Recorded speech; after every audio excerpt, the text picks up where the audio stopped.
tahun 2017, setepatnya bulan Agustus. Saya bertempat tinggal di Bali dan bekerja sebagai sopir pribadi. Namun di saat itu, waktu bekerja itu, saya tinggal di mes. Lalu kenallah saya dengan seorang wanita. Dia ini perempuan yang bisa dibilang umur 35 tahun. Dia mengaku seorang janda, memiliki anak 2, namun sudah berpisah. Di waktu itu, ketika sudah berkenalan selama 1 bulan, saya mengajaknya untuk bertemu di sebuah taman, berkenalan lebih dalam, dan pada akhirnya kami memiliki hubungan yang erat dan bisa dianggaplah berpacaran. Setelah itu berjalan hampir 1 tahun, saya memutuskan untuk pindah dari mes untuk mencari sebuah kos-kosan. Setelah diberikan izin kepada bos saya untuk tinggal di luar, tidak tinggal di dalam, lalu pada akhirnya saya ngekoslah dengan pasangan saya yang bernama Kadek Asri. Kadek Asri ini bekerja sebagai penjahit di garment. Lalu hiduplah saya selama setahun di kos-kosan itu. Banyaklah problem, dari mulai saya berpisah dengannya karena waktu itu saya sakit, nggak kerja. Kakaknya datang dan mengusir saya. Setelah lama kita berpisah 1 bulan, dia datang mencari saya lagi untuk mengajak hidup bersama lagi. Cuman dengan keadaan yang buruk. Bisa dibilang buruk itu bodinya agak lainnya dalam arti kurus, tidak sempurna waktu kita bertemu dulu. Lalu yang dimana setelah kita bersama, banyaklah dia sering mengeluh, mengaing di dalam kamar setiap malam. Hampir saya tidak pernah tidur karena ketakutan. Dan lalu ya saya anggaplah seperti merintih-rintih itu saya anggap biasa. Namun di sini ada hal yang lebih buruk lagi. Di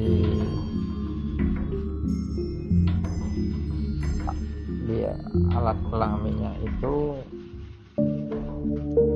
selalu mengeluarkan darah. Saya tanya, kenapa kok kamu seperti ini? Dia tidak mau cerita, dan pada akhirnya beberapa hari kemudian dia bercerita bahwa dia terkena penyakit kanker serviks, yang dimana kanker serviks itu mematikan dan waktunya tidak akan lama. Nah, lalu dari situ pun saya sudah tidak pernah berhubungan lagi, dan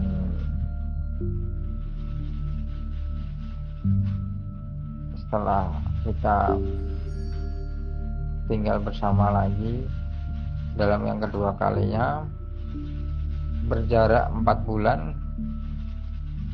Pada pagi harinya, entah tanggal berapa, bulan apa, saya kurang ngerti. Di situ dia pagi-pagi itu saya suruh antar untuk berangkat kerja. Sampainya di tempat kerja saya, dia agak lain. Saya tanya, apakah kamu kerja hari ini? Dia menjawab, dia bilang kerja. Nah, saya percaya aja. Nah,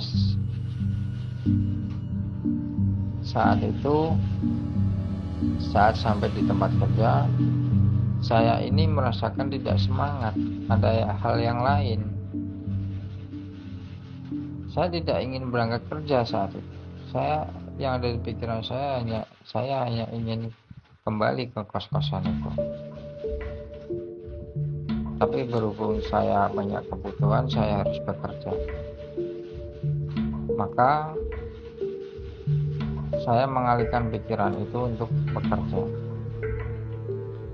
Dan pada siang hari, saat tidak ada kesibukan, pikiran itu yang tadinya saya ingin terus pulang itu masih di dalam pikiran saya. Entah kenapa, saya pun tidak tahu.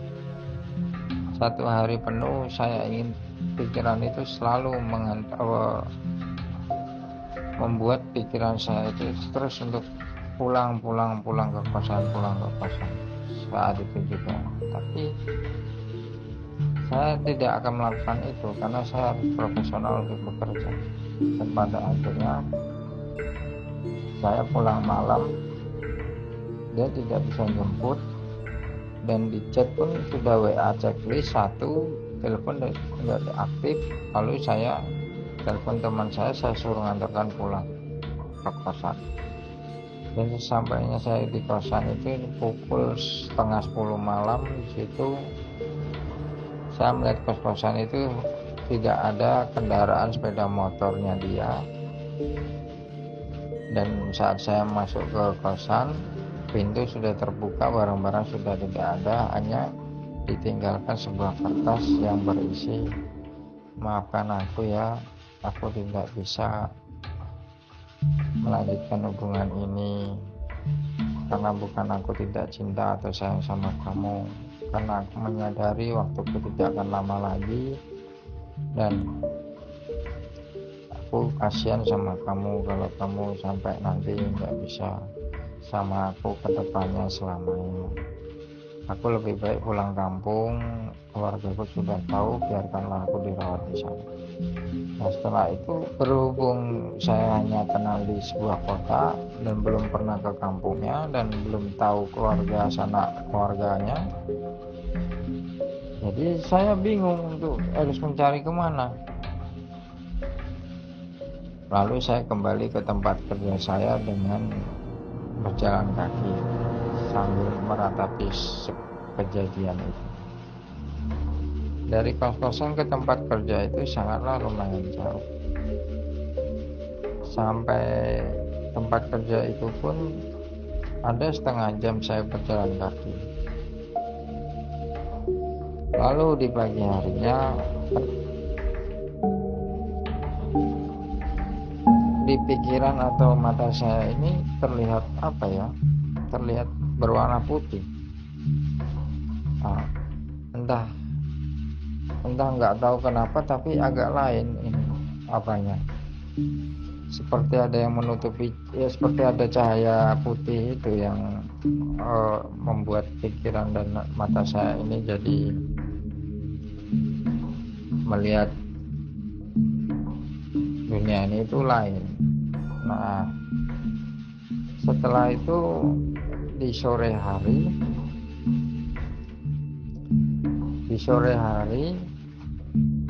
saya bercerita, bukan di sore hari, di siang hari saya terus mencari keberadaan Kade Asri ini di mana. Sebelum dulu waktu kenal itu, dia selalu mengatakan bahwa dia memiliki saudara di Facebook yang bernama ini. Dia sering curhatnya seperti ini begini pada di saudaranya ini yang di Facebook. Nah, saya chat lah orang itu di Facebook. Ternyata dia dikabarkan dia meninggal, adik aslinya meninggal di kampung setelah kejadian itu. Memang sih banyak cerita sama saya bahwa abang ini adik asli ini menitipkan ke saya bahwa seperti ini. Cuman kan saya nggak tahu, jadi saudara kan ya cuman banyak diam aja. Setelah itu kembalilah dari cerita itu memberitahu pada saya bahwa adik aslinya meninggal. Kabut itu semakin menutupi saya, menutupi mata saya. Besok harinya di sore hari hampir mau maghrib, saya menyalakan motor mau pergi ke warung. Tiba-tiba hujan itu lebat datang turun, hujan deras. Terus ketika waktu itu di mes itu sepi, tidak ada orang. Bos saya pergi semua, RT-nya juga pulang kampung, hanya saya sendiri. Mau pergi tidak jadi karena hujan deras, hujan lebat. Nah setelah itu saya masuk ke kamar. Saya akan memiliki akuarium ikan. Nah di situ kan ada lampu LED yang terang. Saya buka pintu, di depan saya ada sebuah pohon besar. Nah saya buka pintu kamar saya rebahan sambil menunggu hujannya terang. Tidak lama kemudian hujan tidak terang-terang, tidak reda sama sekali, terus dia tambah deras, tambah lebat.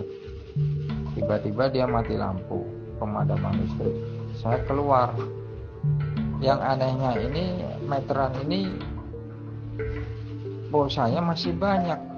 Kenapa kok pemadaman listrik kamar saya? Nah saya lihat sekeliling saya itu nyala. Nah itulah hal yang aneh. Lalu saya kembalilah lagi ke kamar. Saya tidak ada berpikiran apapun.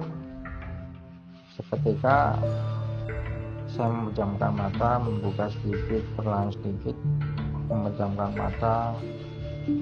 Saya melihat ada sosok bayangan itu hitam. Ya, saya terkejut saat itu.